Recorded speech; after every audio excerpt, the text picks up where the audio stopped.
السلام علیکم کتونکو ماسټر شاه سوار یم دا ملګرو نه تپوسونه کوو چې څه صورتحال دی د سهار نه دا دی تقریبا 4:30 بجې دي دی نه معلومات کوو چې نن څنګه ورځ تېره شوه په دې پولیس سټیشن کې. السلام علیکم. وعلیکم السلام ورحمت الله وبرکاتو. د ټول نه اول راته خپل نوم ووایئ.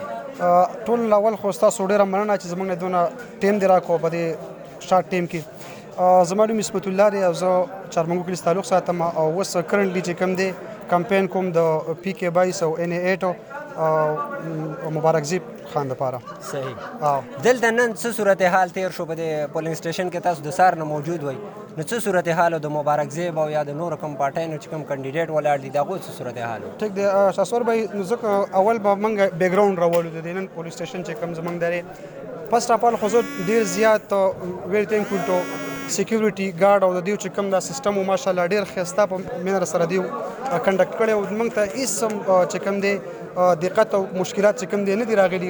د دیو موږ سره ډېر ښه کوپریشن وکړو او ماشاءالله دلته چې څومره خلک هم دي که د هرې پارټۍ سره تعلق ساتي هغو ډېر ښه مهذب طریقه باندې چې کوم دی دا نننۍ چې کوم د ووټ ادا کولو کوم فریضه وه ټولو ښه په صحیح طریقه سره ادا کړله او ماشاءالله زموږ ملګري سپیشلي پکې مبارک زیب خان هغو ټول چې کوم دی لکه زه به دا ووایم شارټ کټ چې څومره زمونږ د مبارک زیب خان سپورټران دي هغو ته زه په ایډوانس کې چې کوم دی مبارکي ویم، ځکه چې زه صورتحال ته ګورم نو هر یو چېرته یو نیم پکې اخوا دیخوا چې خیر هغه به داسې پکې راځي که نه ځنګل د زمرو نه خالي کېږي.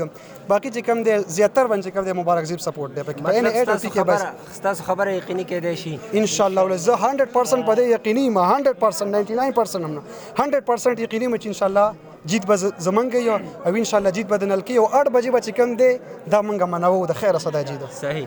او هسې زما د ذهن مطابق هم د صدیق آباد پاټک چې کوم دا زمونږ ویسي ده نو دې خلکو له پکار دي چې د مبارک زیب سره ودرېږي، ولې چې د هغې ورور ریحان زیب ډېره غټه قرباني ورکړې شهید شوی دی.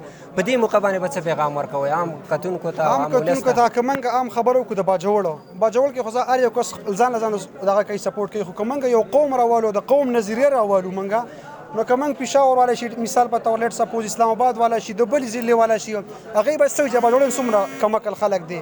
نو زما هغو ته دا پیغام دی ورو چې موږ د ظلم خلاف ولاړ یو، د مظلوم سپورټ کې ولاړ یو انشاءالله العزیز. د مخکې نه زما څه پولیټیکل دغه نشته سټرګل نشته د خلکو سره، خو دې سره ظلم وشو ډېر زیاتی وشو نو په دې وجه باندې چې دې موږ سپورټ کوو او انشاءالله بغیر د اني ډیمانډ نه چې کوم دی موږ سپورټ کوو. ډېره مننه کتونکو، تاسو د عصمت الله ورور خبرې واورېدلې. یقین لرم چې ستاسو به د دوی خبرې ډېرې زیاتې خوښې شوي وي.